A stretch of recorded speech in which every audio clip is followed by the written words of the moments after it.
Talladega Nights was the movie that I stopped trying to see the yearly Will Ferrell Goofy movie release. I don't think Will Ferrell was in the Goofy movie. Hey-o! And welcome to the Down in Front podcast, the official podcast of downinfrontpodcast.com. My name is Warren, and what we do here, if this is your first episode, we usually go around, hang out with a bunch of our friends. We review movies, we review TV shows, a bunch of things that's in the news. We talk about sports a little bit, all over our favorite beverage, which sometimes could be alcohol. Tis the season for David's tea, so hashtag to that because that tea is delicious.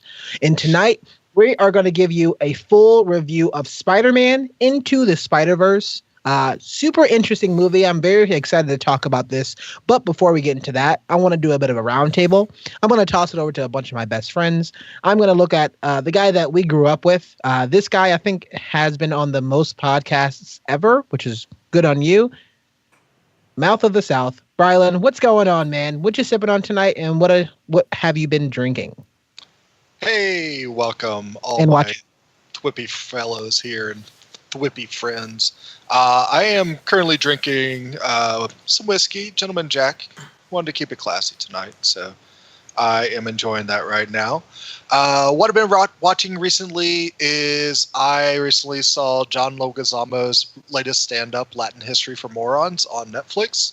And John Leguizamo is a comedian that I have actually loved for many, many years, going all the way back to The Pest and also one of his first stand-ups, Freak. I have always enjoyed what he's done when it comes to stand-up because he always goes beyond like your standard stand-up formula and adds a lot of this character acting and costuming and a lot of really cool set design. And it's more about telling a story rather than telling just jokes. And it's still the same with Latin History for Morons that not only does he give like a really good abbreviation of what happened to the indigenous peoples that lived in the Americas before the Europeans came over, but also it's also a very heartwarming tale about him having to be a dad to a son that is trying to get through a school at a very prestigious school, but also still having to deal with racism and bigotry and bullying, and also making sure that his son knows that, hey, his history matters just as much as the history they're teaching him in school. So I think it's definitely worth watching. It's hilarious and also very thought-provoking as well. Yeah, that's definitely one show that I really wanted to check out. I kept getting a bunch of like actual things. I was just curious to see. Have you seen the new Adam Sandler one?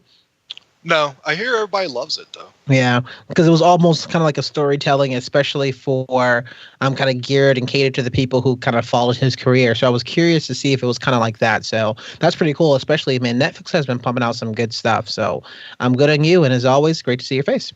Thank you. I'll toss it over to my other beautiful best friend. This guy has traveled all over the world, and he is actually talking from the future now, which is going to be very theme related for this movie. Mr. Mocha, how's it going, man? What you sipping on, and what else have you been watching? What is up, everybody? So happy to be here. A little less happy to be up at this hour. It is currently 3 a.m. in the country of France, where I am reporting from. I'm out here for a work/mini vacation trip, but you know I'm dedicated to my craft, and so I had to make sure I was here to share my voice with you all. As the Down in Front podcast resident Marvel scholar, I could not shirk my duties. As for what I've been drinking, I mean, right now, as I mentioned, it's 3 a.m. I just woke up, so I'm drinking water. But I've been drinking in general a bunch of good wine and beer during this trip, and I sent a sip to the Twitter, Down in Front Twitter, of a beer that I had, which I really enjoyed, called Tête de Mule, which is basically means head of the donkey. And it was a craft amber beer from somewhere out here in France, but it was delicious. I'm gonna see if I can get my hands on it when I get back to the States, if possible, because it tasted really good. As for what I've been watching, I've actually had the pleasure of enjoying on Netflix as my before sleep movie during this trip, the show Nailed It. I don't know if any of you guys have seen this movie or this TV show on Netflix. I've seen a couple episodes. It's good. Oh my God. So for the people at home listening who have no idea what it is, Nailed It is a cooking show original to Netflix where they take amateur bakers, but specifically bakers who are just like not really good at what they do, and they invite them to compete on a cooking show for a prize of $10,000. But the competition is to recreate these really, really elaborate cakes and desserts that are made by like world-renowned French baker Jacques something. I can't remember his name. But what winds up happening is they fuck up, and they fuck up real bad. And so it really comes down to who got closest to the mark, with everybody being completely off the board. It is hilarious. Some of the cakes that have been made haunt my nightmares because they are so just horrific looking. But every episode is just so funny. So if you have time to kill, it's a great way to do that and make yourself feel good with some laughs. Nailed It on Netflix. Right. Again, Netflix is coming through, so that's definitely sounding pretty cool. So as always, thank you so much for kind of being on there, especially for all your travels. We enjoy you being on our show. Thank you. Yeah. I'm going to toss it over to my other best friend, even better than Brylan, but not as cool as Mocha.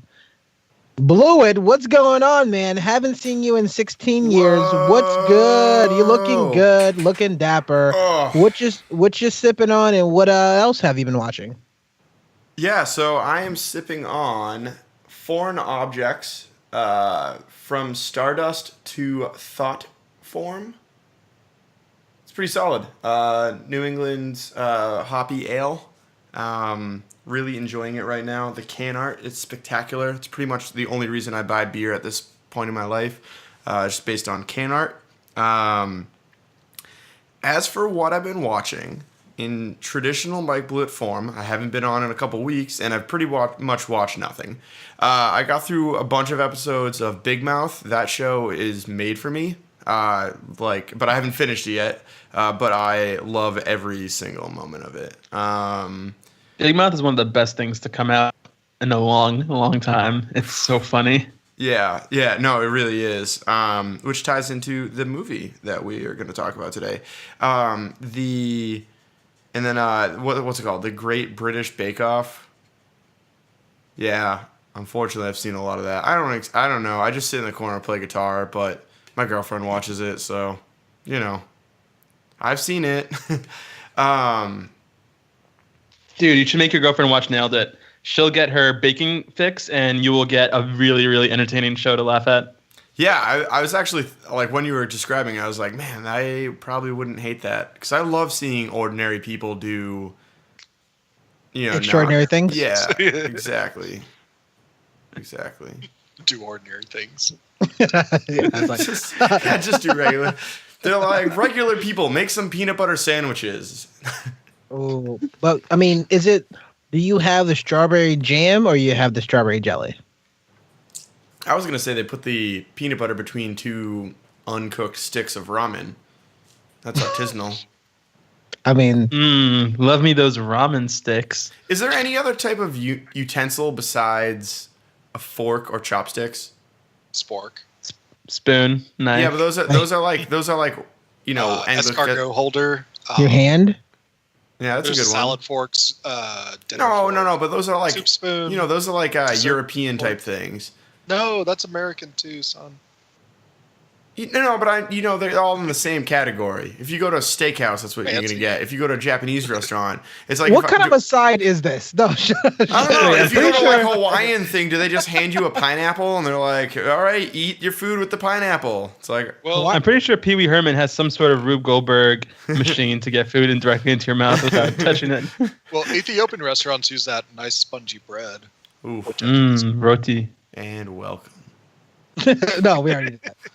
Well, Blewitt, it was always great to see your face. I'm super glad to have you back for a Marvel-esque cinematic universe movie. No. It's not MCU. It's Marvel. By way of no, Marvel, not MCU, but Marvel. I'm sorry, I didn't mean MCU. Actually, it's CBM. Comic. It's kind of like Venom, right? It's the same sort of like universe as Venom, right? Or same. No, it's definitely not the same universe as Venom. No, same type as Venom. Sorry, it's actually the Raimi verse. Yeah, I was gonna say it's technically closer to freaking Eric Foreman's Venom. Spider-Man was pulled out of the Raimi verse. Raimi verse is just one many Spider-Man verses. Technically, the MCU universe, Earth 1999 exists somewhere else in relation to these. They just didn't get any characters from it to pull in this movie. Yeah, you could technically have Tom Holland's Spider-Man. In fact, I think they had. Oh no, it was something. It was just like the suit kind of looked like the Infinity War suit.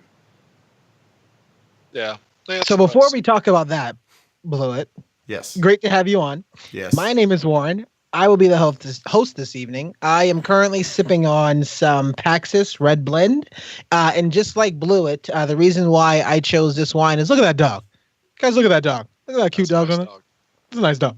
But this red wine is delicious and dangerous. So, pretty sure that this is already empty, but who knows? What I've been watching is I actually finally got a chance to check out this Mowgli, the movie that's on Netflix also. It was directed by... Man, I always forget this guy's name. Andy Samberg. Andy Serkis. Thank you. Andy Serkis.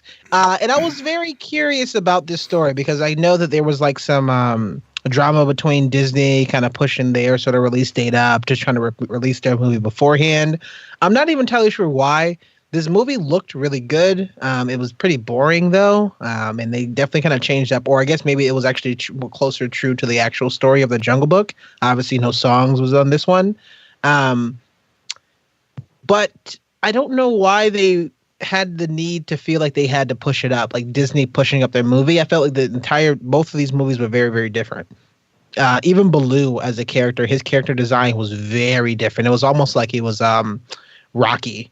Super old and kind of beat up and has scars all over him and stuff like that. It was just kind of a bear. So I was curious about like seeing that, but this movie is actually on Netflix. I'll be curious to see if you guys actually like it. I enjoyed at least some of it, but I really just felt like, man, it was just one kid acting on a green screen. And I would hope that it felt like it is, but I think that they actually had like motion captured people that were there. I really want to hear Baloo saying, like, you can't fight Bajira, kid. He's got nothing to lose. Mowgli, you got to hold your hand up and stuff. Was that a Rocky impersonation? Yeah, that was my Rocky. Well, it's not bad. What I will do is I'm going to go ahead and raise my glass for our Send a Sip sort of segment, which we go do a couple different shout outs. And we want to make sure that we go ahead and honor the people that we do have and says, you know what? Thank you for what you do. I'm going to toss it over to Mocha for the first Send a Sip. Who you got, Mocha? Yeah, I'm going to send my sip directly to the people of France. All the Frenchies out there, what up? I have a blast every time I come out here. Before I come into France, most of my friends who had visited this country had nothing but bad things to say about the people being rude and all this stuff. And honestly, now that I've spent some time here, I'm 100% confident that all of them were just being really shitty tourists because the people here are super warm and friendly as long as you don't fuck with their day, just like my fellow New Yorkers are. So I feel like we get along in that way. But yeah, sending a sip out to all my Frenchies out there. Shantae. Thank you, Frenchies. Brylan, who are you sending your sip to tonight? I'm going to send my sip out to Tom Cruise and Christopher McQuarrie. A couple weeks ago, they took some time out of the new film they're shooting to do a PSA for social media about the evil of video interpolation, also known as motion smoothing on big screen TVs and everything. And also, that's awesome that a high-profile star like Tom Cruise took a time out of his busy schedule of trying death-defying stunts to actually let people know this is something you should turn off your TV automatically. You do not need this. Why is it in there? It shouldn't exist. So thank you, Tom Cruise and Christopher McQuarrie, for being on the right side of being anti-video interpretation. It's a terrible piece of technology that should never exist. So thank you. Does anybody have one of those TVs? All TVs come with it. And a lot of TVs come with default on. How do I turn that off? Or I don't even know what that's on. It's in your settings. It's usually called either motion smoothing or action smoothing or video interpolation. I know on my new TV I got that I love and everything, I actually have to turn it off per thing I watch, which is a little annoying. Oh, that's obnoxious. Wait, so if you change the channel, it turns back on? What it does, it tries to be smart about it. It says, oh, what are you watching? Oh, you're watching a sports thing. You should have video interpolation on. No, I don't want it on at all. Glenn Howerton of It's Always Sunny in Philadelphia and AP Bio fame has also been a very big activist in the anti-interpolation realm. So yeah, shout out to everyone who's speaking the truth about that, because you're right, Brian. It is just the worst. Yeah. Now I'm scared that that's been on my TV and I didn't even notice. I probably wouldn't have noticed. Educate yourself. Yeah. I'm pretty sure I don't see that kind of feature on. I'll send you a photo after. But I am going to go next, and I'm going to go ahead and raise my glass to a guy whose birthday it just was, turning 36 this year, 36 years young, Mr. Blewitt. Happy birthday, my friend. You look great, man. How you feel? Dude, I feel like a rough 45. I mean, I only turned 37, but like, ooh, it's bad. Mm-mm. When did you guys start wearing Depends? I know you're all in your late 50s, and so 18 years old. It just makes sense. I take fiber supplements, but not there at Depends level age yet. No Depends here, man. You just gotta embrace the waste. And let it And Blewitt, who are you sending your sip to tonight? Wilson from Castaway. It's a good volleyball. Okay, cool. So I'm super pumped. I'm super excited. We are going to talk about this movie in detail. So if you have not seen Spider-Man Into the Spider-Verse, what are you doing? This movie is great. You definitely want to make sure you either take your family. I think it's a great date movie. It's a great kids movie, but it also has a lot of good messages. It's a great date kids movie. Yes, I don't know about that. But also, it has a lot of new technology that hasn't really been seen too much on sort of this sort of platform just yet. So definitely go check this out. We are in our spoiler section, so we're going to go and take a quick break. When we get back, we are going to be talking about Spider-Man Into the Spider-Verse full spoiler section, and we will see you in a moment.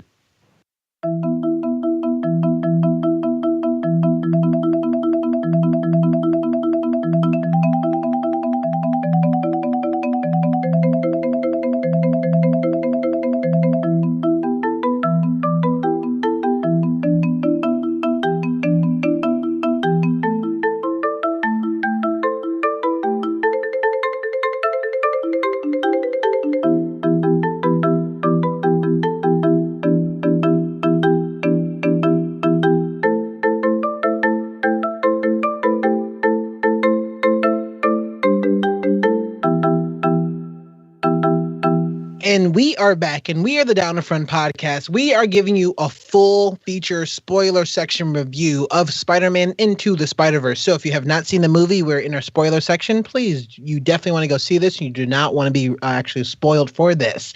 We're going to break this actual review up in a couple different sections. We're going to talk about the acting and actually a little bit of the voiceovers because it's an animated movie. We're going to talk about the animation quality, and we're also going to talk about the character design. And then we're going to end it off, just talk about the overall origin story and the future of comic books movies as we kind of see fit, because this is a bit newer. We actually haven't seen something to this particular caliber before. So I definitely want to talk about some of the things that's a little bit different. I'm going to toss it over to Brylan to kick us off and says, Brylan, what do you got for acting in the voiceover? So I would say with Spider-Man Into the Spider-Verse, they assembled a great voice acting cast all around to make these characters come to life. It starts off with Shameik Moore as Miles Morales, and I like that they make this Miles story, that they make him relatable and they make him really cool and fun, a really cool young kid, but it's also very different from Peter Parker's journey that we've seen. That it is a new twist on what it is to be Spider-Man, but also what it is to be a teenage kid growing up in Brooklyn, where he does.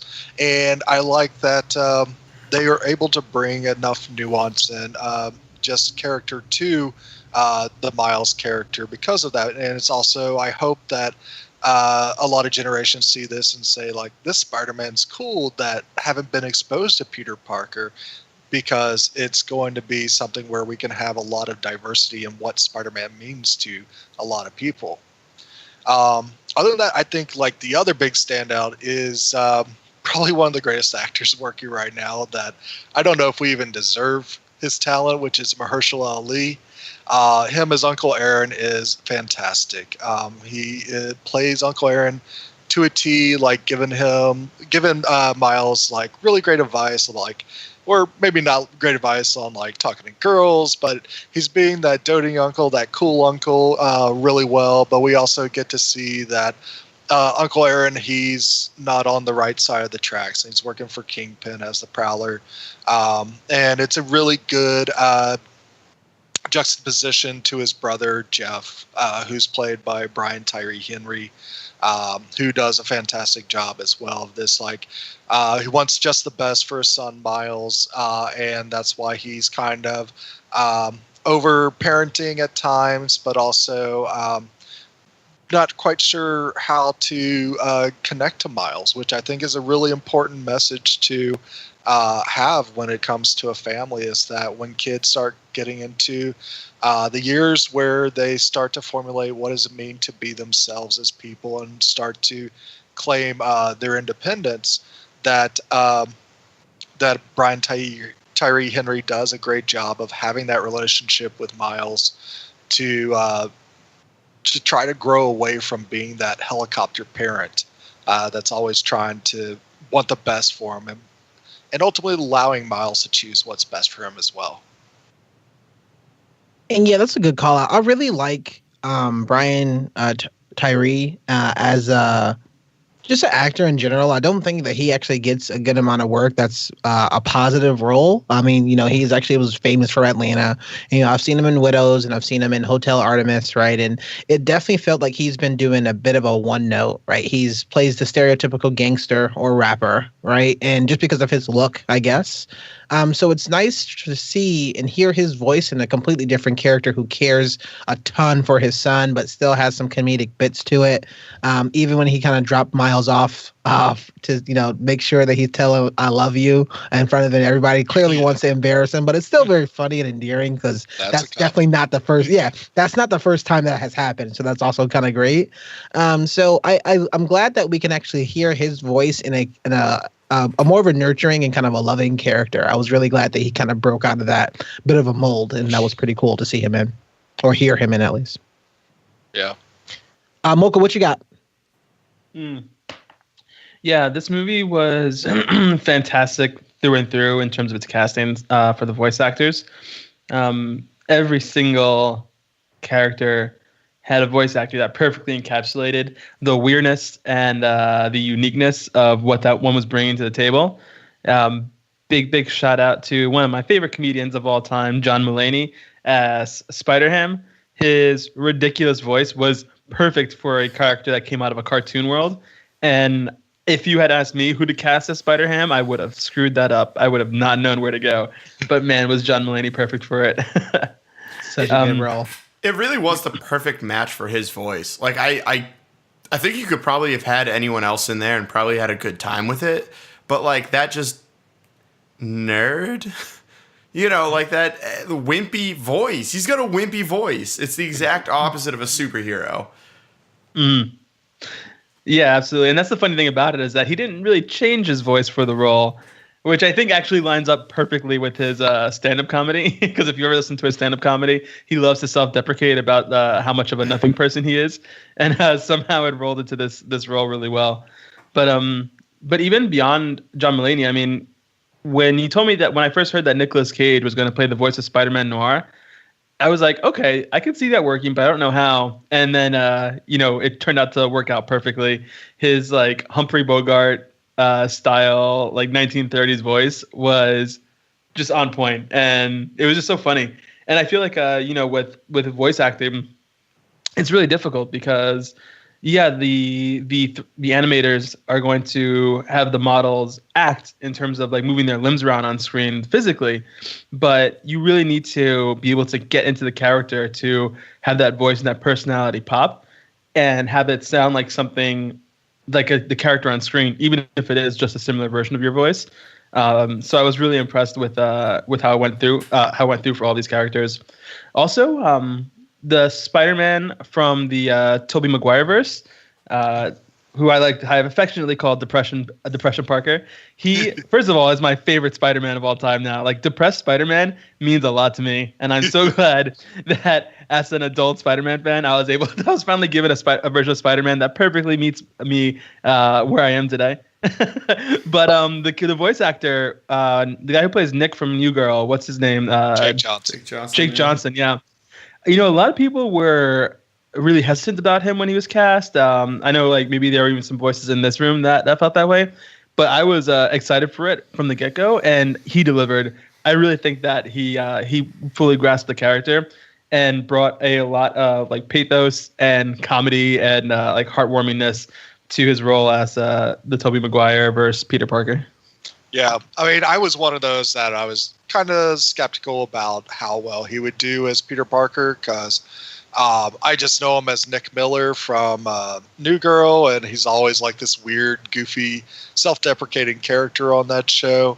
But he definitely does better than I expected. There are some Nick Miller moments in this, there's a point where I felt like he's going to get all the Spider Gang and like say, let's play True American or something like that. But he does a really good job, and especially like those moments he has with Miles are really good. So whether it's teaching him how to web swing or just reminding him that for your powers to work for you, it's all about that leap of faith. And I think that was a really good message to send because, I mean, it's definitely established that even though Peter Parker has these powers that he was given on accident, that he has to actually have a belief in himself in order to actually make the powers manifest and work. Mm-hmm. I really like Jake Johnson also because I find him in, I actually don't watch New Girl, but I've seen him in a bunch of other stuff. And he's actually, oddly enough, in a lot of different like small rom-coms and like smaller movies like on the side. But I like his kind of wit, and especially that he used, especially for the fact that he has a character that's been through the shit. And I think that's the only character that we've seen in this movie that has like dealt with a lot of different loss, and especially everybody's basically calling him fat in the nicest way possible, which I thought was hilarious. So it was nice for him to kind of come back, especially like his character arc. Was the fact that his life kind of went to shit because he didn't really want kids and he kind of got bored. He like hated kids, and now he's kind of hanging out with Miles Morales and kind of have that affinity for it again. So I thought that was a really cool way to kind of share somebody else who's already kind of past his prime, come back and show that he actually, I don't know, it's between him and Gwen Stacy, was the better Spider-Man or woman or the better superhero. There we go in the movie. So maybe Miles Morales at the end, but we'll see. It's funny, you can't even say Spider Person because that erases Spider Ham. Yeah, I know. That's why I was like, superhero. There we go. Superhero kind of encompasses everybody. So Warren, quick note. I feel like the funny guy from the New Girl is like the perfect person for rom-coms. Like that was the least surprising thing I've heard. It's just the funny, pudgy guy from the New Girl is in rom-coms. Like, yeah, that makes sense. He was also perfect. Like he was endearing, like you could, as the audience, we're supposed to be in Miles Morales' shoes and kind of discover that whole, arc on our own. And he was that perfect mix of like trying to do good, but also keeping himself distant at the same time and also being better than you. That it came off like really, really well. Yeah. Also, he perfectly encapsulated too the personality of what Spider-Man is from an original perspective, which is somebody who, even in the darkest of times, is going to be throwing out witty banter to lift spirits, almost because like he can't help it with his own verbal diarrhea. And it showed with this character, like he was super depressed and super out of it, but he was still making jokes. And it wasn't because he was in a positive state. It was just kind of because like that's who he is as Spider-Man, where even where things are at his worst, he finds some sort of funny one-liner to get out there just to be witty and clever. And to be able to pull that off without sounding just kind of like, without it sounding forced and having it sound really natural and like coming from his heart. I don't know. I think he did a really, really good job with the character. And you could hear it in his voice too, as he regained more confidence in himself throughout the movie, as he had different realizations, like when he saves Miles in the forest, and is like, "Oh, you did it, buddy! I'm so proud of you." And he's like, "Oh my God, do I want kids?" But even to like the scenes where he was really sad, like that moment where where he jumped Miles and attacked him in his bedroom, and kind of forced him to say like, use your powers right now or you're not going to join us in this final battle.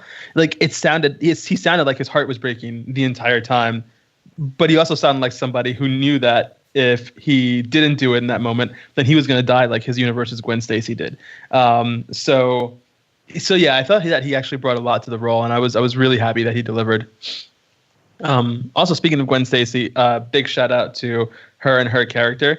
Her voice actress was Haley Steinfeld. Yep. Yeah, and she was like, Gwen was awesome, man. She was the perfect ideal Spider-Man in this particular ensemble. Like she was the Spider person that was, I think, the most effective at her job. Because essentially she's the Peter Parker that we knew at his prime, right? She experienced the same kind of losses that he did. Of course, in her dimension, it was Peter who died in the fight against the Green Goblin, not herself. But yeah, she's in her prime, and she knows what she's doing and is completely confident in her actions as a spider person, but also in her just being a person dealing with Miles. And it was nice seeing their little burgeoning relationship. I don't even want to say it in like a sexual way or like a relationshipy way. They just clearly have a bond that came out of this movie that I wouldn't be surprised if it was revisited again. And I thought she was a great foil to Miles, who was, bumbling and learning to use his powers, and at the most amateur state of all of them, with her being at the pinnacle. Yeah, I mean, huge shout out to her because she's also Haley Steinfeld is in Bumblebee movie, and that came out I think the same weekend. So I'm like, damn, she was definitely cranking out a lot of work at the same time. So big ups to her. I like her voice actor. I like her voice character that she actually used for that. And again, like you were talking about, Mocha, I was also getting this sense, but I think they were also solidified near the end when they were doing high fives, and I think it was more like a friendship and the fact that they actually have friends. That was another big thing that I think they were being super literal of, hey, this is not like a romantic sort of friendship. This is something a little bit more platonic. So hopefully, it doesn't cross the line, but they're both young, so it easily can, I guess. Yeah, and I guess I can get into this more later, but that notion of finding friends and finding people in other universes that are like them, like that line that keeps coming up in the movie, like you're like me, I think had a lot of was a really strong line to use throughout this film, because you never think about the fact that being a superhero is actually can be a really lonely thing, even within a universe where you have like the Avengers and other superheroes. Like people aren't like, none of those superheroes experience what Peter Parker experiences, which is being like a struggling like up and comer who's trying to take care of his like aging family and pay his rent while also trying to save the world and like manage his relationships. And I feel like for Spider-Man's character, and like as a unique option within the Marvel universe, it's a very lonely character, which comes up in why he's so like witty, like using jokes to kind of stave off the pain or keep people at bay. And I think that it was a really, really simple and subtle technique to have them have this recurring line of like, you're like me, throughout this movie and showing that that sort of bond that they could form that way. Well, Mocha, it's purely age, It's literally like everyone else in the Avengers, the X-Men, Fantastic Four, they're all older. And so even if they have similar powers, there's still not that connection. And so Peter Parker literally is alone in high school. Like and no one around him can know. At least the other heroes have people that they can entrust in and talk about like what they're going through, where he has to kind of bottle that up and not share to anyone. So you're right. It's a lonely thing. I was going to say this earlier that like, not to get too heavy, but one of the kind of deflection tactics people with like depression have is just making comedy out of everything and not taking things seriously. And so that is definitely a, having those quips echo throughout both Miles Morales, and where he's like trying to like deflect away from everything. And then Peter Parker B, it makes sense. It makes sense that Mr. B. Parker ended up living by himself in a terrible little apartment in New York, and who still is a funny person because he's trying to just hide everything else that's going on with his life. Yeah. A fun little... I don't even know if this would be an Easter egg or if it was really intentional on the writer's parts, but... for Miles's character too in the comics, that line "You're like me" has a completely different context. Because in the comics, his uncle, the man who is the Prowler, is an asshole. He's not a good influence. He's not a good guy. He is very much a villain, and he like uses Miles as he's learning how to use his powers to help him like do like robberies and do bad things. And ultimately, it leads to a clash between them where. He dies during his fight with Miles, and the last thing he says to Miles before he dies is "You're like me," trying to tell him that like you're not a superhero. You're like you come from a family of villains. Your dad was a criminal before he became a cop. I'm a criminal. You're just like us, and that motif of like Miles trying to make sure that he's using his powers to be a good person and not just be a generational criminal. Is something that runs through his entire comic book series. So seeing it kind of flipped in the movies where it was like a positive thing and it was something that was, helping to build him up and build the others up around them was just really, really cool to see. That's a pretty deep moment. I didn't even think about that. And I like that, the message going throughout the entire movie was the fact that you're not alone. Which I thought was also really cool. And I think there was a good amount of kind of music that was also kind of influenced with that because going to a new school automatically kind of randomly and where you can clearly see that Miles is walking out of his house and he clearly knows everybody to go to a school that nobody knows him, and the only person that actually paid attention to him slightly and kind of chuckled and laughed at his joke was somebody like him, and that kind of holds weight. So I really like the message that they were kind of sending off from that particular kind of character.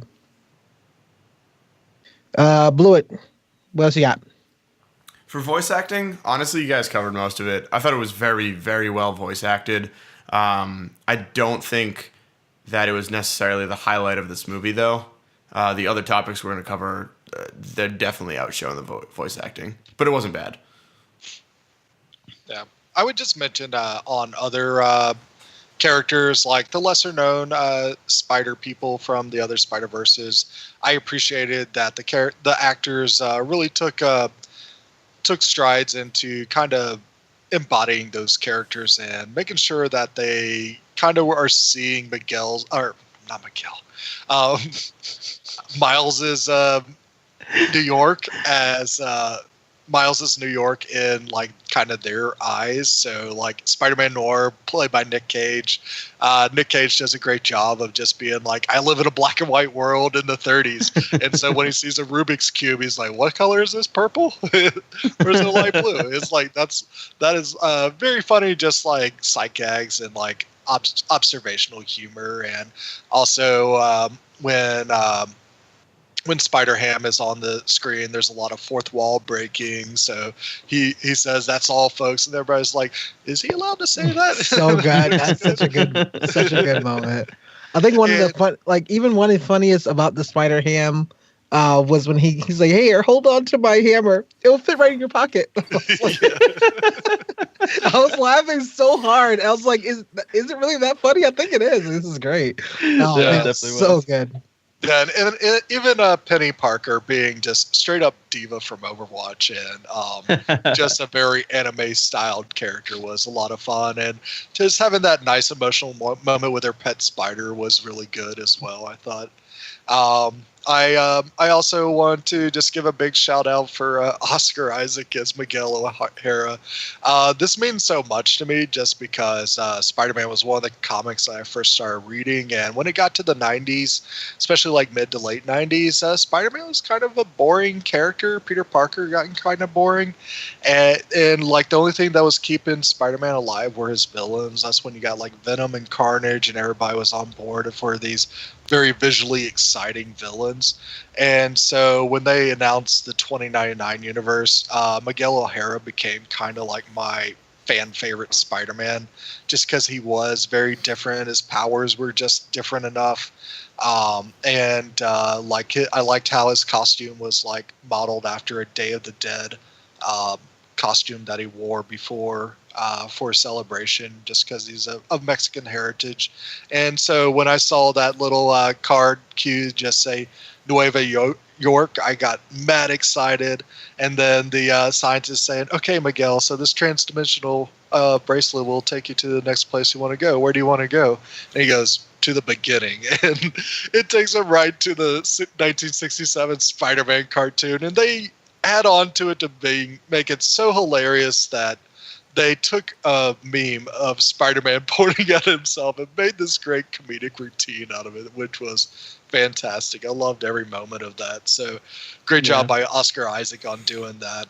And also, from the voice acting side, shout out to the original voice of the 1967 Spider-Man being brought back to record those goofy lines for the end of film thing. It was that was a really nice addition, and I did not actually even know that it was for sure him until afterwards, and I looked it up because I was like, oh, they just got somebody who sounds like that guy. No way is he still alive, but yeah, was the original 1967 Spider-Man. I thought you were gonna say congratulations on still being alive. I was like, wow, that's dark. I mean, that too. Yeah. I also want to say, like, I guess from now on, I'm just going to cry at every single Stan Lee cameo that happens. Just when he just appears on screen. If it's animated or real life, I'm just like, tears.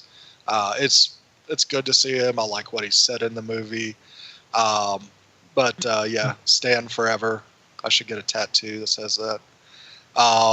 And then, no, not really. No, don't do that. Don't do that. Or Memsy, either one. Hey, I'll say this. You can do that. One more point about the voice acting, just a little like nod. There were a couple voices that I did not notice when I was in the film. One of them was the fact that the Spider-Man, the Peter Parker from Miles Morales' universe, was played by none other than Chris Pine, which I did not. And had blue eyes. Yeah, I didn't realize that, which is awesome. I enjoyed his voice as that Spider-Man. But also, and this one I don't think would have been possible to tell because his lines are pretty much just like snarls and screams. But the Green Goblin was played by Jorma Tacome of Lonely Island fame. So if you've enjoyed any songs like "Jizz in My Pants" or "I'm on a Boat," half of that team was the Green Goblin in this movie. A third. I love how that "Jizz in My Pants" is the first song that you think of. Not "Dick in a Box," not any of the other ones, but "Jizz in My Pants" is the first one. That's such a great song. I fucking love that song.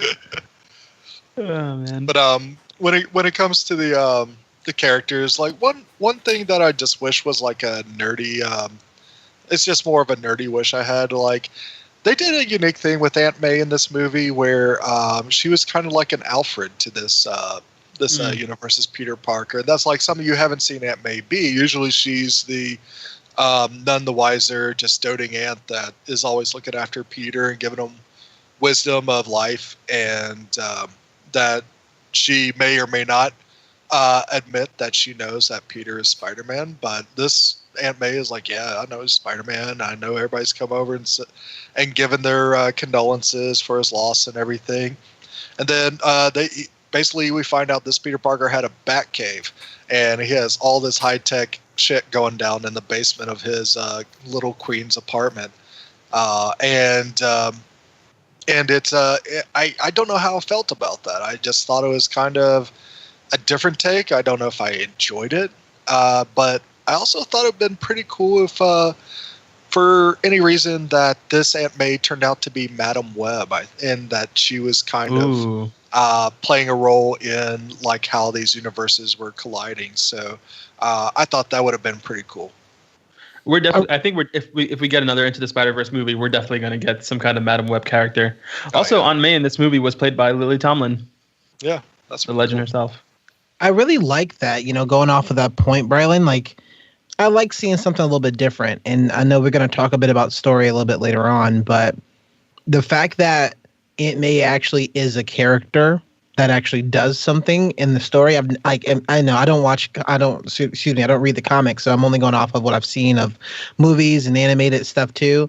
I have not seen anywhere Aunt May have any less to do. Like, she's basically have done nothing in all the years I've seen of Aunt May's. Even the one that we have of the Marvel Cinematic Universe, that was the most lines she has. She still doesn't have anything to do there. So I like that they did a bit of a spin on it, and I like the fact that they can have like a rally sort of Batcave sort of moment of all, Spider-Man basically through the years to have all these other different sort of suits and have them have an area which they can all be like look at each other like oh. So I like that area. I like that moment itself, especially how aware Aunt May was. So we're looking good on the actual characters and the voice. So I'm curious to kind of get some more notes, and let's talk about more of the animation quality and the kind of character design. So I'll toss it over to Mocha, kind of starting first, and talk to me about the animation and then the character designs for what we have here. Man, the character design was just super, super impressive and imaginative. When it comes to the Spider Folk, the designs are already there. We have them from the comics that we can refer to.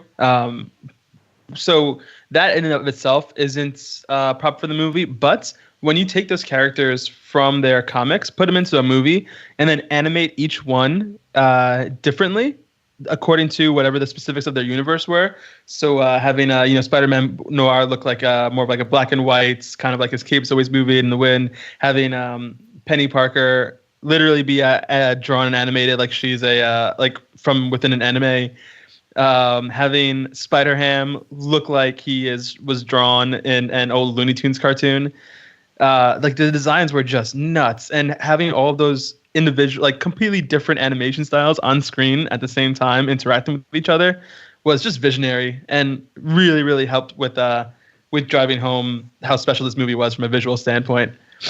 But beyond the Spider characters, I really appreciated all the new designs for the villains in this movie. For those who aren't too into the comics, the Miles Morales in this movie, his universe, the villains weren't the same as the ones that he has to face in the Ultimate Universe in the comics. The Green Goblin was somewhat similar, but he's not as big of a hulking character, and I don't believe he flies on his own volition, if I remember correctly. But like the design for that Green Goblin, the design for the Scorpion, where he sort of had this like quadruped like robot thing going on. The design like for a Reaver. Yeah. Oh yeah. I definitely like a Reaver look. The design, which I was absolutely in love with for Olivia Octopus, was amazing. Was absolutely amazing. Or Octavia, sorry, Olivia Octavius. Doc Ock. I'm strictly going by Olivia Octopus personally from now on. But no, her character design was fantastic, and I loved the reveal of who she was. She was super, super intimidating as a fighter and a combatant, and also had a lot of personality as just being, that stereotypical scientist who was completely preoccupied with learning and discovering new things, but also coldly detached from her specimens and what it might be like, what they might be experiencing. I thought she was great, and I was so glad that she was the sort of like secondary big bad for this movie. But even when you look at Wilson Fisk, Wilson Fisk is a hard character to innovate on. He's just a big dude in a suit with a bald head. But they kind of took it to a cartoony extreme by having his head be in the center of an extremely hulking shoulder body. Like it looked completely physically impossible. But it kind of threw me off at first, but it worked. And whenever you see him in his fights against Miles, it's almost like his head is floating because so much of his body takes up the vision of the screen, and it creates this sense of of a really, really imposing character, no matter when you view him. And I just thought it was just really, really well done. There was so much attention to detail and so much care in the design of these characters. I thought that Kingpin kind of looked like if Gru from what's that? The Minions. What's the actual thing? Let himself go. I like the character design. It was definitely a little bit more to the comic book accurate that he's just this huge individual. But yeah, I could not get Steve Carell's dumb voice out of my head. Wait, Steve Carell? Yeah, because he's Gru, but he's not. Yeah. I was like, Liv Schreiber in this movie, but yeah. Yeah. Which I didn't notice that either. I didn't recognize Liev Schreiber's voice in it. It makes sense because he was on SNL last week or 2 weeks ago. Maybe it was for the run up to this. But yeah, man, the character design was just on point, and it was really cool to experience. Bradley, what you got?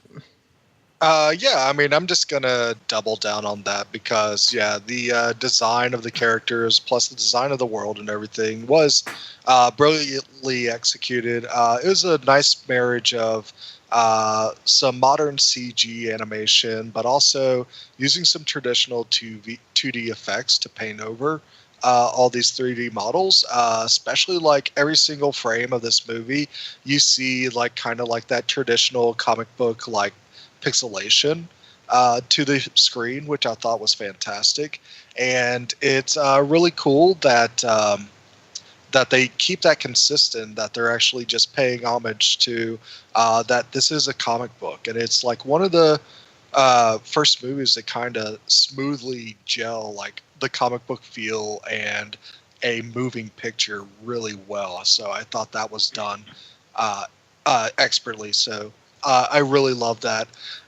Again, the villain model, the villain designs with Doc Ock and Scorpion were really cool. I also thought it was really cool to see how much the music actually played in this movie. So I liked how Miles, to relax, he would sing these songs to himself, and I love how his opening where he was putting on his headphones and just go ooh, ooh, ooh, just singing to himself to get in the groove and stuff. And then when he has to unstick, he's just saying, "What do you do to relax?" And he just starts singing, "Ooh." Such a good fingers moment. Start releasing and stuff. But it's also the soundtrack was a lot of fun and entertaining. I loved all the music that they had in this. And even though it wouldn't be music I would listen to all the time, it's what the young kids would say, it slaps. So and I've already seen a lot of people saying this is one of the better soundtracks of this year. So right up there with the Black Panther soundtrack. So kudos to them for putting that together. That was really cool.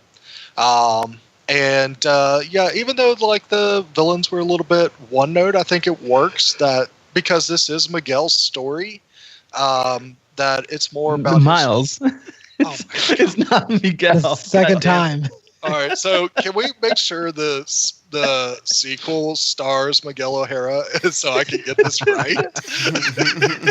We will not. Yeah, since this is Miles' story for the most part, and just his journey of becoming Spider-Man.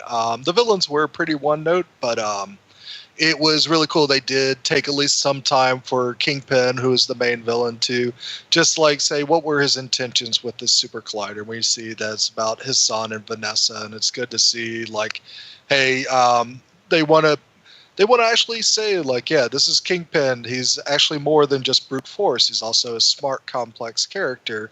Even though they don't embellish into it, hey, they don't have as much time as the Daredevil series has. And so it was really cool that they at least put that plot point in there for the Kingpin.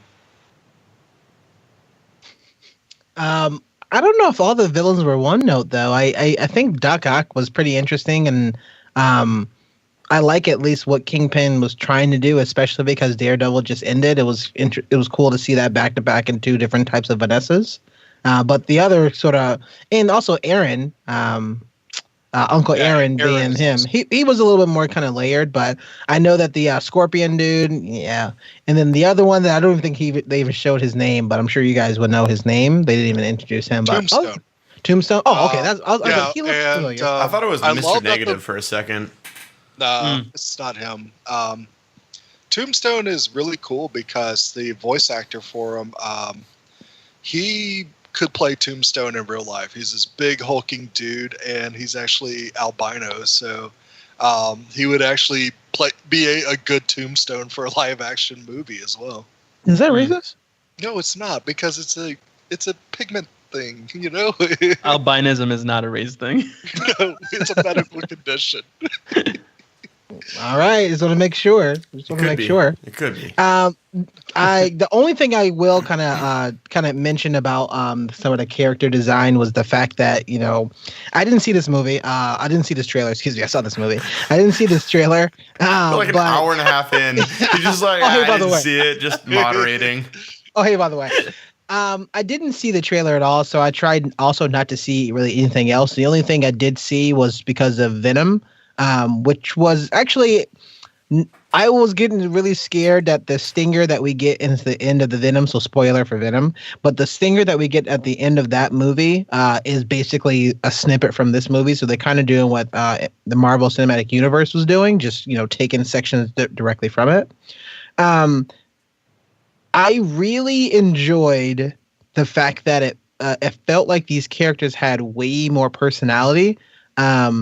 We see Miles, and he keeps saying that, it's a choice. It's a choice. The fact that he has his sneakers untied and he's wearing like these original Jordans that is like one of the rarest Jordans ever. It's number ones. Jordan and it's also in black. Huh? I don't know. I don't know the numbers. It was number one. But he's wearing like the most like rare Jordans, especially because it was also the black and red color scheme. And at one point he goes into, that's where we get the cameo from Stan Lee. He's buying this cheapo, like sort of Spider-Man suit, and he has this kind of shorts that are kind of cut off, and his socks are, and his shoes are untied. And so that's like that character design of Miles Morales, or is it Moreno? Miles Morales as like an actual character. And I thought that was like absolutely like, it was stunning to see that new character design. Like all the other times we've seen Spider-Man and just maybe even street clothes, sometimes like with the full suit or like no mask. I've never seen him like dressed down in that sort of streetwear. So I like how they was really injecting a lot of fashion and a lot of personality, especially with the Jays. That really kind of threw me off because I didn't realize I was going to see that. And then opposite him, you had the sad Peter Parker, and he had half of the Spider-Man, but he had sweatpants, and I thought that was hilarious because he was kicking ass in sweatpants, and that was so funny that when they finally were fighting, you know, Doc Ock, and they were stealing the computer. He's like running away in straight sweatpants, and he's like in basically cut off jean shorts and the cheapo Spider-Man thing. I just thought it was phenomenal. I'd never really seen that type of style fashion yet. It was still a bit comedic. I don't think it would have translated well in a live action. Like, I don't think anybody would have gotten it. It wouldn't have been as impactful, especially with the colors that they used, than we have it in animation. So for that really stuck with me, especially when he spray paints the suit. That also color like really, really stuck with me a lot. And I'm glad they actually did it. I'm glad they kind of made those choices too, because I mean, everything about New York for me screams pizza and Jordans. In traffic. And Tim's. Yeah, bagels. But people still wear Timbs here and there, but people wear Jordans way more than they wear Timbs, and especially to the fact that Jordans are way more rare than Timbs too. And no. Anyway, the sneakerhead culture is real out here. Yeah, so it's like it blew me away that I was like, oh my gosh, like that really feels like. And I'm not from New York City. I'm from upstate, but I'm still like went there a good amount. Like that definitely kind of felt like they got it right that I've never seen before in a Spider-Man film ever. Even in the animated, even in some of the comics that I read, and just things like that, like it just felt right, and it felt that it fit perfectly with Miles Morales' character, especially him sort of spray painting. I was really nervous about the spray painting, the vandalism, and if that was going to come back. So I like that it was a bit of an aside, but I also like the fact that. The homework that they give him was just great expectations. I thought was really funny. So I like that design of it. I like a lot of the color schemes they tend to use really, really chose and really popped, especially with some of the colors that the costumes that they used. Yeah, you definitely knew they were in Brooklyn because their Uncle Aaron was bumping Biggie. I thought it was because of the rats. But yeah. Okay. Well, wow. This from Boston? You're really gonna talk about rats from Boston? I'm not from here. I told you I'm from the country in upstate New York. You're in Boston. No, I think so. Alston's got like weasel-sized rats, but New York's got like cat-sized rats. I mean, they're both large rats. Yeah, we need something to eat our rat-sized cockroaches. And gators in the sewer. You're not wrong. This just works on like near Australia level animal, hierarchies. Warren, you're definitely right. I don't think this movie could be made as a live action film. Like straight up, the design behind it allowed them to non-ironically switch between a lot of different aesthetics, kind of one by one. Like they would do the comic book, pages turning aesthetic in one scene, and then they'd flip it and do more of a straight ahead animation, keeping the same color scheme and all that fun stuff, but just a lot of like the bordering work, and then kind of unexplained they would do the internal monologue as like panels, or not panels but like dialogue boxes. And then of course we talked about it before, we're introducing all the other different spider things. Can you even call Peter Porker a carbon-based life form if he's a cartoon? He's an I would say paper-based life form. Well, but the thing is that ultimately he's a spider who was bitten by a radioactive pig. And I think both of those things are made of carbon, so I'll count it. All right, so spider carbon-based life forms. All of them they would switch between different genres. We talked about this before, and they consistently would change that up. That I think looks way more jarring in a live action film, and so it just I don't think you could have done this. Like you were saying with the sweatpants gig. Also, this year's been a quick side note. This year's been super big on representation. Obviously, we started the year with Black Panther. We end the year with the first Miles Morales movie. I think this was a bigger win for sweatpants people. Too long have we been looked as lazy and. Is that Kyle? I was gonna say this dude looks like Kyle Kowalski had sex with Rick Ross. That's the voice actor for Tombstone. Oh, yeah, that's fair. Sorry, I didn't think that would send automatically. I was just getting primed for after the show. Is that Kyle? It's Kyle if he loved pears. Oh, I would never want to see that sex tape. But yeah, huge win for sweatpants people. A couple of things, like the artwork was amazing. One thing that I think it really allowed them to do also as a animation rather than a live action was really mess with the villains. Like Kingpin, if that's not an animation, how do you do that? I mean, do you put a super fat suit on? I think they do a brilliant job on making D'Onofrio physically intimidating, but he's not like what's his face Hardy from Bane. Like he's not jacked like that. He's honestly more intimidating with what he says in those the live action Daredevil shows. Whereas this Kingpin was like an actual physical beast. Same thing with Scorpion. I mean, Scorpion doesn't work. Green Goblin doesn't work in a real life setting. And I think we've been inundated by so many real life type comic book movies that if you put something like that in there, everyone would call it out on being fake. And so you can get away with that in animation. It kind of opens up the character design a lot. Also, one last little thing. This isn't really... I know we're talking mostly about animation and, like, character design. It's part of this, but not, like, visual. I thought that they did an amazing job with those impacts whenever Kingpin was on screen. Whenever Kingpin took a step, there was, like, a real low... So, I saw my first Dolby cinema experience for this movie, which I don't necessarily know if it was worth it. I was paying $20. I don't feel like it offered that much more. But I will say this: it is pretty incredible, and the sound in there was amazing with getting the real low end of like our hearing spectrum, and it really rocked the place. Whenever Kingpin, he was a mammoth of a person, and he sounded like a mammoth of a person. The other thing was there was a theme for Shocker, I believe. That to me sounded like a huge ripoff of that female assassin from Agents of S.H.I.E.L.D. I forget her name, but she was a Kree warrior.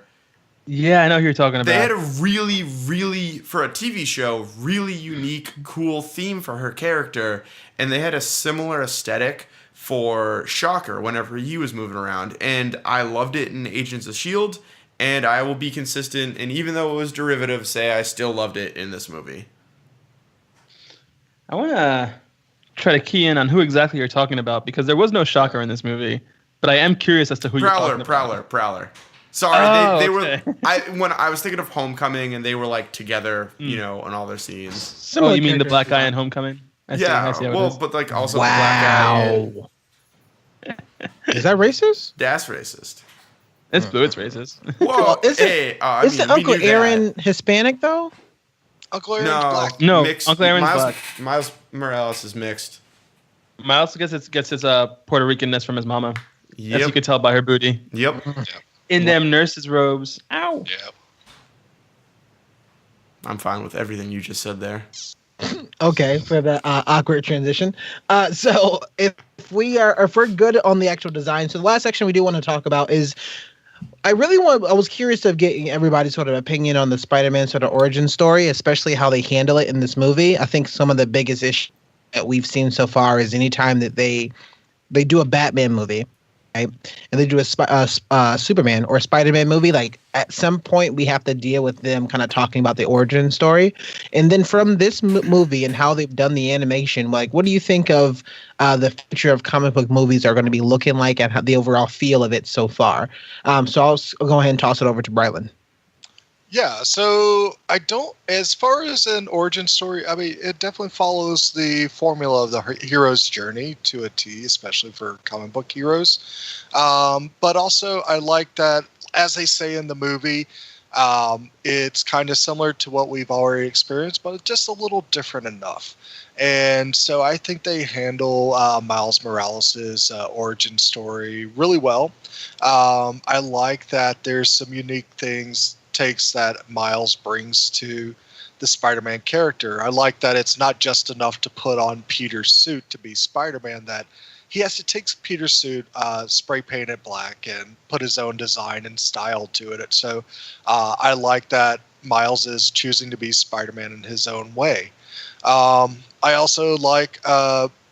also, one thing about it is I wasn't quite sure if this would be something I would enjoy, because when they started doing the Spider-Verse stories in the comics, I wasn't really sold on it, because I always felt like Peter Parker and Spider-Man is like a more grounded character, more of like he's going to be protecting New York and everything, and all of his adventures are about New York, unless he's hanging out with the Avengers for a greater cause, or hanging out with the Fantastic Four, who they always like to fly into space or the cosmos or any other crazy place as well. So, but since this is Miles' story, I think it actually works really well to have this more over-the-top happenings happen for Spider-Man.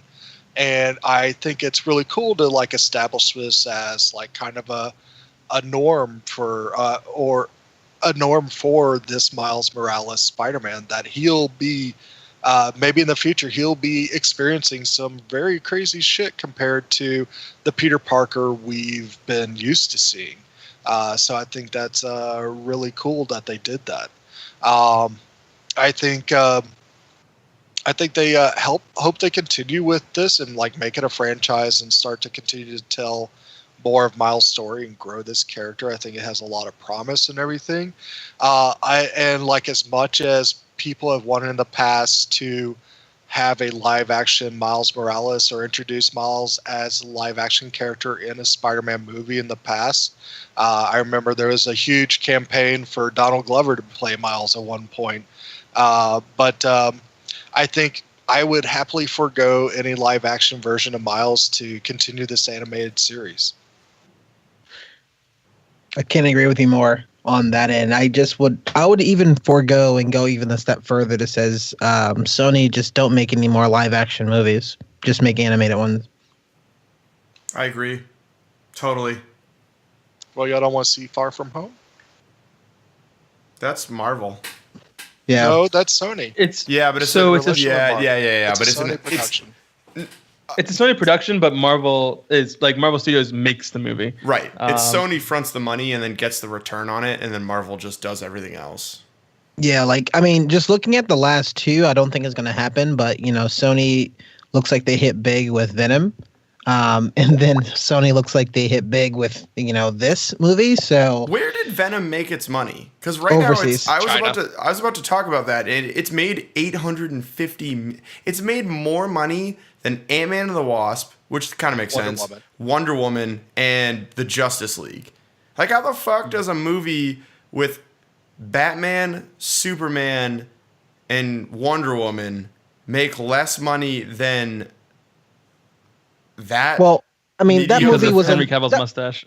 That movie was a nightmare, though. Like I can understand what you're saying on paper, Brylan, Blewitt. I can understand what you're saying on paper, but the movie was an absolute nightmare. It was trash. The director. Like, if that movie was competent, I don't think we would have had that kind of conversation. I'm just curious is that you just mentioned a few movies from this year and last year. That movie Venom has made way more money than half of the Marvel films, maybe even more. So it's Tom Hardy's authentic New York accent. Oh, geez. Yeah. Let's be clear too that even though a lot of that movie came from overseas and in China, it still made $212 million domestic. So it was still a significant win for Sony. And it pissed me off to hear that because, you know what? That's fine. I don't want Sony to make shitty movies in general. I don't want to pay money to go see a movie and then have it be shitty.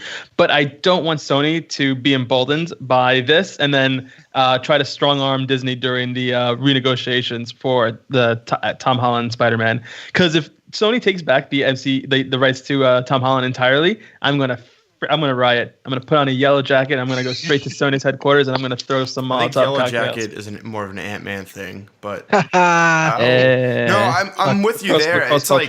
It's so brutal that I'd want Venom to bomb and then Into the Spider-Verse to be what it was, so Sony could just be like, oh, cool, we'll just make animated Spider-Man films. And then let Marvel do what they want with the rest of it. I mean, the silver lining behind Venom being successful is that we probably will get more Into the Spider-Verse films because of that. I hope so. I mean, no, I think they're independent enough. No, because they don't cross Sony over. Movies, that's how it works. The money goes to wherever they think the money should be spent. Anytime somebody says that's how it works, I just laugh. I was like, oh, okay, I didn't know that. I'm sorry. That's how money works. That's how money works. No, yeah, I mean, when they announced Into the Spider-Verse as a Sony movie, I was actually excited right off the bat, right off the block, because Sony has done a good job with animated films in general. I mean, not every animated film they make is marketed towards me. I'm not interested in seeing Hotel Transylvania or the Emoji movie. Sony did make was it Cloudy with a Chance of Meatballs, and that movie, as the kids say, slaps. So I was very on board with it, and I wanted to continue making animated Spider-Man films, absolutely. But yeah, give the live action back to to Disney entirely. There's you guys hear the crazy crockpot theory from a couple days ago. Wait, crackpot or crockpot? A little bit of both. What are you cooking, baby? What are you cooking? We cooking rocks. That Sony Pictures would be bought by Apple. Wow. And Sony would exist, just Sony Pictures would, and so that would, the rights for Spider-Man would revert back to Marvel at that point. Well, they've already fleeced a lot of Sony execs. Oh, Apple?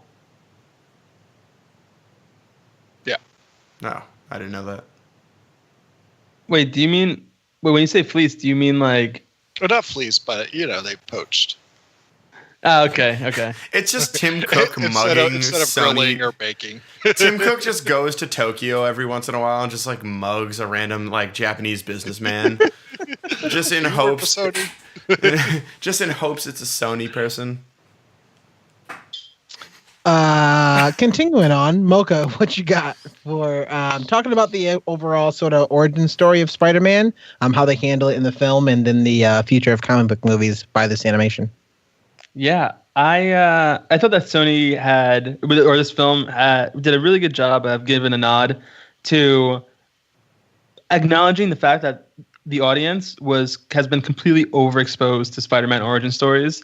At this point, we've seen a billion of them, and we all know that. And I'm glad that Sony took that concept by the horns and gave us an origin story for every single one of the characters that started with, all right, and for the last time, here's a Spider-Man origin story, and then quickly running through, really quickly what started each character.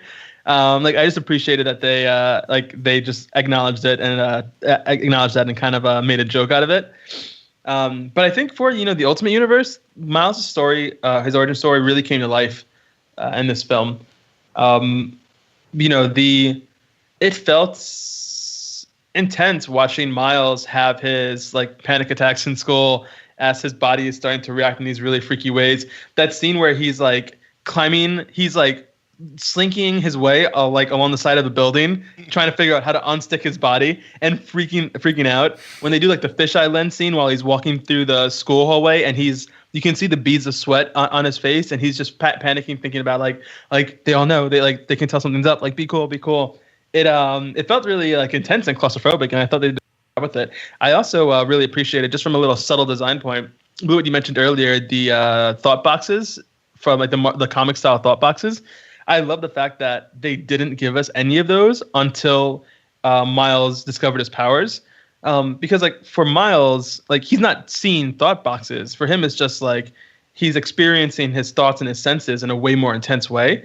And having the thought boxes physically appear on the screen kind of gives the audience the same experience, because we're still hearing the audio, but we're also suddenly getting to read it. So for us, it's we're experiencing this in a more intense way.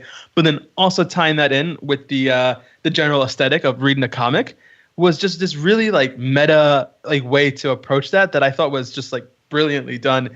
This movie went hard, man. It went hard in a lot of ways that I don't think it really. I don't think we deserved in general. But I do think that animated is the future of comic book movies, particularly when it comes to experimentation.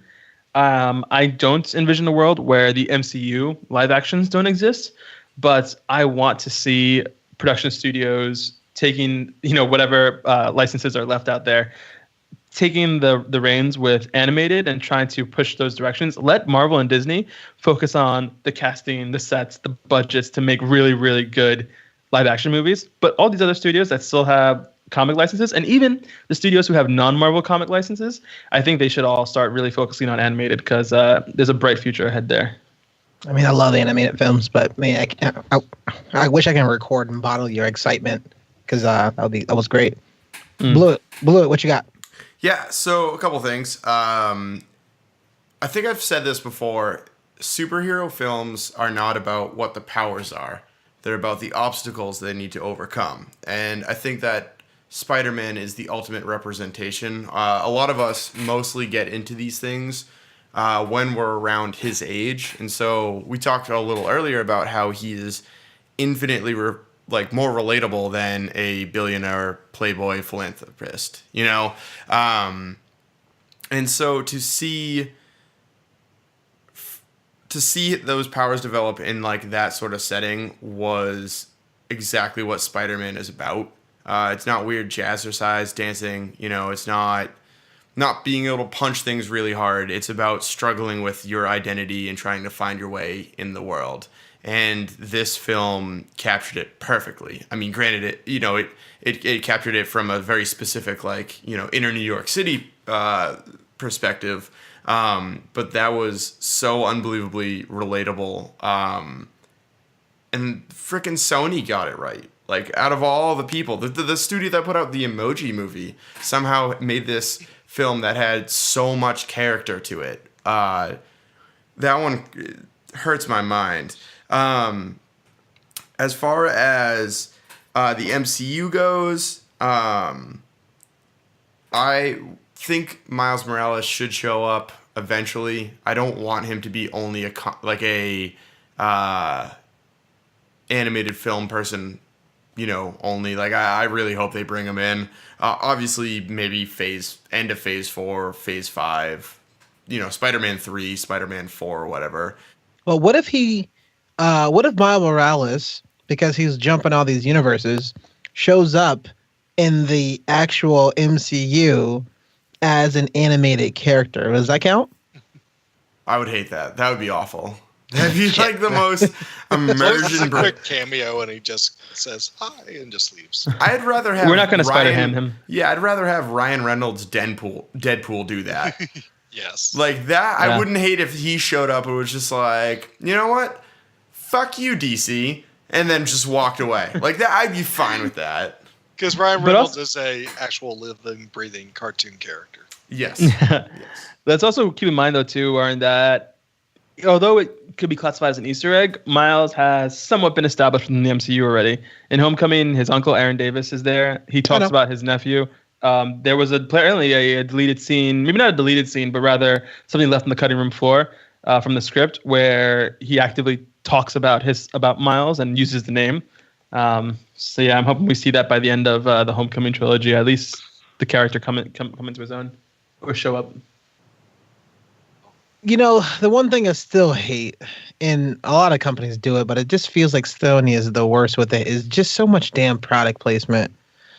Oh my gosh. I just like, just stop. Like, I get it. And we're like, we get it, man. We get it. He's listening to those headphones. All right, cool. Like, just relax. Just relax.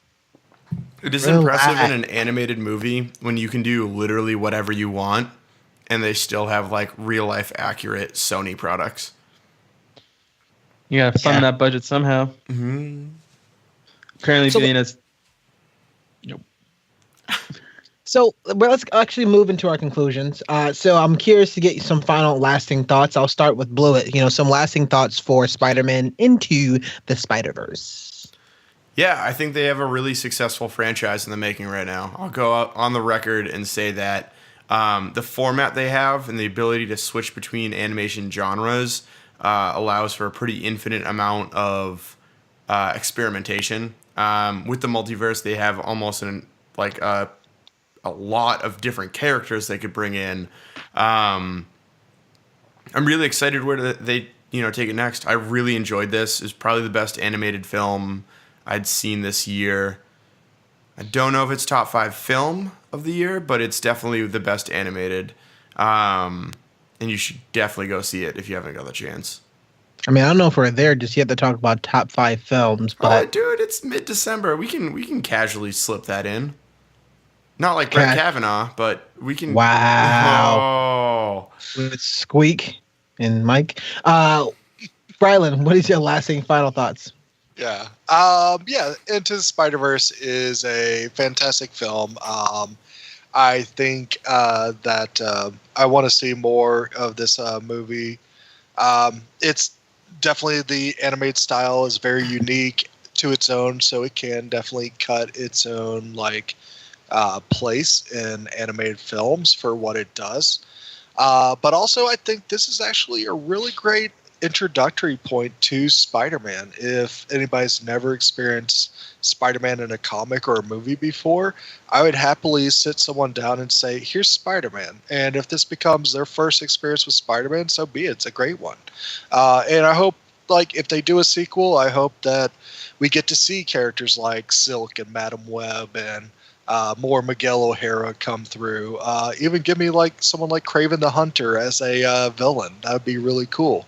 I think that would be a lot of fun to just start to explore the Miles Morales as much as possible for what you can do with this character right now. Nice. Mocha, what you got? Into the Spider-Verse it's just a special movie. It's this rare event for us as filmgoers or moviegoers that readjusts your expectations for what's even possible in a film. And it reminds you that with a little bit of effort, there are still new spaces to be explored and new surprises for even like jaded movie watchers like us. This movie has more heart in it and more love and intent than almost any other film released this year. And it is, in my opinion, hands down the best animated film of the year. So what would you say is the next 2 animated films of the year so far, if this is hands down? Put you on the spot. Yeah, let's see. Next gen. I think, I didn't see. I think it might be Next Gen and then Incredibles 2 in that order. Next Gen was good, man. Y'all are smoking something. Next Gen was not that good. It was. I still like Wreck-It Ralph or Ralph Breaks the Internet better than Next Gen by a long margin. So that's just me. I think Next Gen was notable for what it did in the space that it was. Like being like a straight to TV animated film, it was way better than I think it had any reason to be. And Ralph Breaks the Internet could have been better. Yeah. It should have been better. Okay, I mean, I'm not refuting you. You have your legit opinion. Save it for the end of year wrap up. Yeah, for sure. I mean, I can't hearken as I said so far about this movie. I really, really love this movie, and I went into it a bit nervous. I think the only thing I knew about this movie was talking with Mocha about it, and he goes, have you seen, Into the Spider-Verse yet? I was like, no. He's like, okay. I'm curious to get your thoughts on it. And that was it. And I'm like, I don't feel like I would need to. Now I'm super nervous about watching this movie because I don't know. You were being way too vague of if it was good or if it was bad, if you liked it. And so I was going in kind of nervous, but I also go in blind for this movie for this reason. I really loved it. My entire audience absolutely loved it. I mean, there was like absolutely so somebody was cackling in this movie, which I thought was great.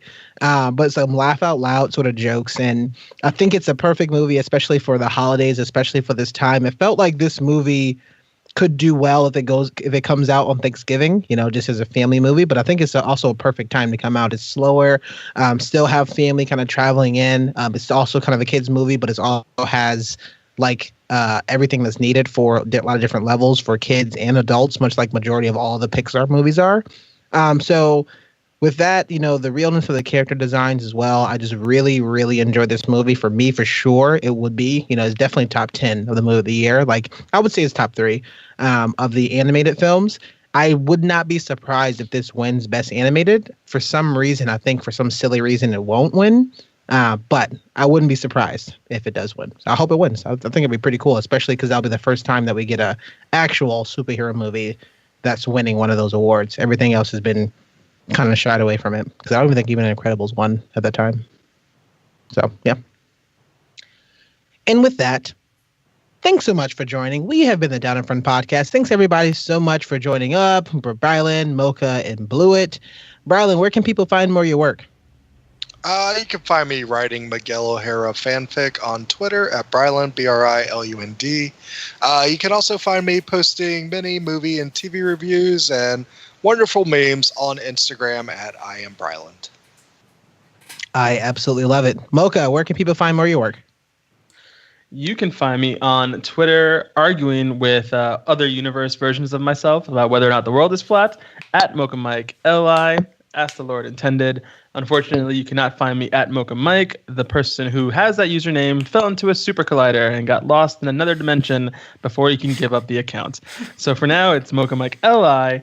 However, you should also follow me on Instagram at Mocha Mike. Definitely follow me if you don't currently. I'm about to be posting some photos from my trip to France over the next couple of days. So we're going to have some cool stuff showing up there. And yeah, you can also follow on Medium at Mocha Mike, where I will one day be writing more long form reviews about the things we talk about here. Gotta love it as usual. Blewitt, the Shredder. Where can we find more of your work? What shows do you have coming up? We're playing in February sometime. I have no idea where or when, but it is in February, and we are playing it.